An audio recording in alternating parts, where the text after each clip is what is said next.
অপেক্ষা করতে হবে। এখন 11টা বাজেনি, 12টায় আমাদের সবার শুরু। সুতরাং আমাদের লোক আসছে, দেখুন এবার কি সংখ্যায় লোক আসবে, একটু অপেক্ষা করে দেখুন। কুণাল ঘোষ বলছে যে পুলিশ সবাইকে এখানে পাঠিয়ে দিচ্ছে, ভুল বুঝিয়ে এখানে আনা হচ্ছে। কোনো মানে নেই, এ কথার কোনো মানে হয় না। পুলিশ কেন ভুল বোঝাচ্ছে? 21শে জুলাই বলছে মমতা ব্যানার্জি এখানে থাকবে বলে ভুল বোঝানো হচ্ছে, এখানে যে থাকবে কোনো মানে নেই।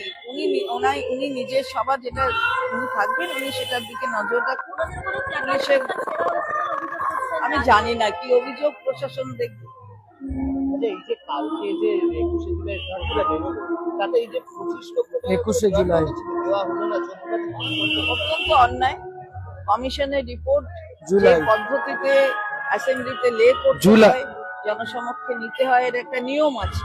সেই নিয়মের কোনো ধার ধারেনি কেউ যারা ছিলেন, এবং তারা ঋতব্রত যে দপ্তরে, সেই দপ্তর থেকে যে কাজগুলো করা উচিত, যে দপ্তর ঋতব্রত কমিশন রিপোর্ট দিয়েছে, সেই রিপোর্টটা জনসমক্ষে আনা উচিত ছিল, হয়নি। এবং এই পরিবারগুলোকে যে পয়সা সুপারিশ করা হয়েছিল, যে টাকা দেবার কথা, সেই সুপারিশও অটোমেটিক্যালি মানা হয়নি, কারণ সেই দিকেই যাওয়া হয়নি।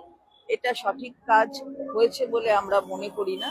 আমরা যেটা মাননীয় মুখ্যমন্ত্রী তৃণমূল পেশ করেছেন এবং সামনে এনেছেন, জনসমক্ষে এনেছেন, তাকে আমরা সবাই ধন্যবাদ জানাই। এই কারণে যে আমরা বারবার বলছি যে আমরা গঠনমূলক বিরোধিতা করব। আমরা বিরোধিতা করবার জন্য বিরোধিতা করব তা নয়, গঠনমূলক বিরোধিতা।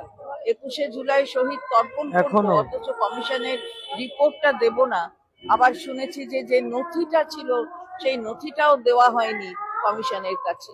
তো সেটা সঠিক বলে মনে করি না। তবে আমরা এখনো পুরো রিপোর্ট দেখিনি, দেখার পরে বিস্তারিত বলব।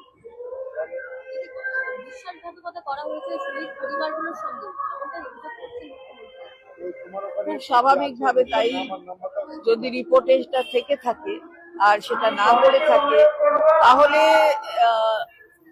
যেটা তাদের প্রাপ্য ছিল সেটা তারা পাননি।